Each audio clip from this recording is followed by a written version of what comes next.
Praise the lord. ದೇವರ ನಾಮಕ್ಕೆ ಸ್ತೋತ್ರ ಉಂಟಾಗಲ್ಪಡಲಿ. ಪ್ರೀತಿಯುಳ್ಳ ದೇವಜನರೇ, ಯೇಸು ಕ್ರಿಸ್ತನ ಹೆಸರಿನಲ್ಲಿ ನಾನು ನಿಮ್ಮನ್ನು ವಂದಿಸುತ್ತೇನೆ.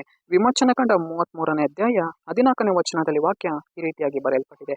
ನಾನೇ ನಿಮ್ಮ ಜೊತೆಯಲ್ಲಿ ಬಂದು ನಿಮಗೆ ವಿಶ್ರಾಂತಿಯನ್ನು ಉಂಟು ಮಾಡುವೆನು ಎಂದು ವಚನ ಬರೆಯಲ್ಪಟ್ಟಿದೆ. ಅಂದರೆ ಪ್ರೀತಿಯುಳ್ಳ ದೇವಜನರೇ, ಕರ್ತನ ನಮ್ಮನ್ನು ನೋಡಿ ಇಲ್ಲಿ ಹೇಳುವವರಾಗಿದ್ದಾರೆ. ನಾನೇ ನಿಮ್ಮ ಸಂಗಡ ಬರ್ತೇನೆ, ನಾನೇ ನಿಮ್ಮ ಜೊತೆಯಲ್ಲಿ ಬರ್ತೇನೆ ಎಂದು ಕರ್ತನ ನಮ್ಮನ್ನು ನೋಡಿ ಇಲ್ಲಿ ಹೇಳುವವರಾಗಿದ್ದಾರೆ. ಅನೇಕ ವರ್ತಿ ನಾವು ನೆನೆಸ್ತೇವೆ, ನಾನು ಒಬ್ಬಂಟಿಗಳಾಗಿ ಬಿಟ್ಟೆ ಎಂದು ಅನೇಕ ವರ್ತಿ ನಾವು ನೆನೆಸ್ತೇವೆ. ಆದರೆ ಕರ್ತನು ಇಲ್ಲಿ ಈ ವಚನವನ್ನಿಟ್ಟು ಹೇಳುವವರಾಗಿದ್ದಾರೆ. ನಾನು ನಿನ್ನ ಜೊತೆಯಲ್ಲಿ ಬರ್ತೇನೆ, ನಾನು ನಿನ್ನ ಸಂಗಡಿಗನಾಗಿ ಬರ್ತೇನೆ ಎಂದು ದೇವರು ನಮಗಿಲ್ಲಿ ಹೇಳುವವರಾಗಿದ್ದಾರೆ. ಮಗನೇ ಮಗಳೇ, ನೀನು ನಡೆದು ಹೋಗುವಂಥ ಮಾರ್ಗಗಳಲ್ಲಿ, ನೀನು ಬರುವಂಥ ಮಾರ್ಗಗಳಲ್ಲಿ ನಾನು ನಿನ್ನ ಸಂಗಡಿಗನಾಗಿ ಬರ್ತೇನೆ ಎಂದು ಕರ್ತನು ಇಲ್ಲಿ ನಮ್ಮನ್ನು ನೋಡಿ ಹೇಳುವವರಾಗಿದ್ದಾರೆ. ನಾನೇ ನಿಮ್ಮ ಸಂಗಡಿಗನಾಗಿ ಬಂದು, ನಾನೇ ನಿಮ್ಮ ಜೊತೆಗಾರನಾಗಿ ಬಂದು ನಿಮಗೆ ಏನು ಮಾಡ್ತೇನೆ, ವಿಶ್ರಾಂತಿಯನ್ನು ಉಂಟು ಮಾಡ್ತೇನೆ ಎಂದು ಇಲ್ಲಿ ದೇವರು ನಮ್ಮನ್ನು ನೋಡಿ ಹೇಳುವವರಾಗಿದ್ದಾರೆ.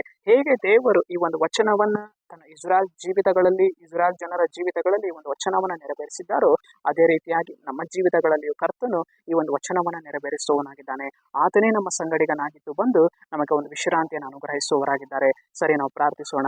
ಅಪ್ಪ ಕರ್ತನೆ, ನಿಮಗೆ ಸ್ತೋತ್ರ. ಈ ವಾಕ್ಯ ಭಾಗ ಸಂದೇಶವನ್ನು ನೋಡ್ತಾ ಇರುವ ಜನಗಳನ್ನು ಮುಟ್ಟು ಕರ್ತನೆ, ಅಪ್ಪ ನೀನು ಅವರ ಜೀವಿತಗಳಲ್ಲಿ ಕ್ರಿಯೆ ಮಾಡಿ, ನೀನು ಅವರ ಸಂಗಡಿಗನಾಗಿ ಹೋಗಿ ಒಂದು ವಿಶ್ರಾಂತಿಯನ್ನು ಅನುಗ್ರಹಿಸು. ನಿಮ್ಮ ನಾಮಕ್ಕೆ ಸ್ತೋತ್ರ ಕರ್ತನೆ. ನಜರೇತಿನ ಯೇಸುವಿನ ನಾಮದಲ್ಲಿ ತಂದೆಯೇ, ಆಮೆನ್.